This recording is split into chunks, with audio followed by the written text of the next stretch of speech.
Les Français de la 8e circonscription, dans la Méditerranée du Sud, retournent aux urnes afin d'élire leurs députés à l'Assemblée nationale.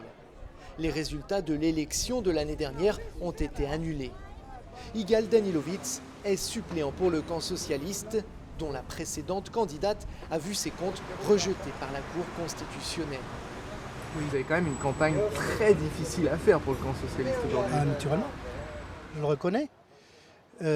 Mais lorsqu'on croit au combat, lorsqu'on croit aux valeurs, lorsqu'on est cohérent et qu'on est sincère, on mène le combat. Vous allez dire à tous vos amis qui habitent ici qu'il faut qu'ils aillent voter pour Valérie. Sarkozy. Exactement. Valérie Offenberg est arrivée deuxième derrière la socialiste lors du précédent scrutin.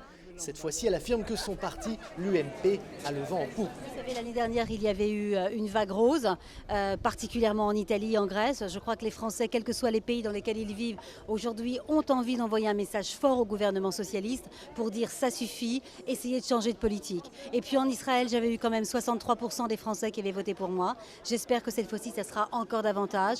Oui, allô.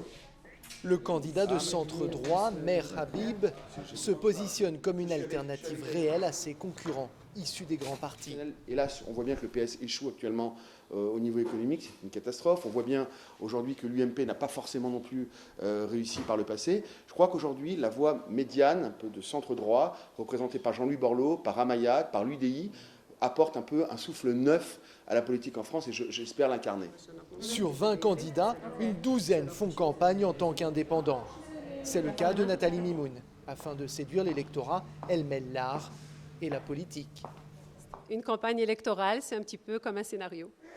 Le public est très très important, mais en politique, en plus, ce public participe à la réalisation du scénario et il peut également faire changer le scénario.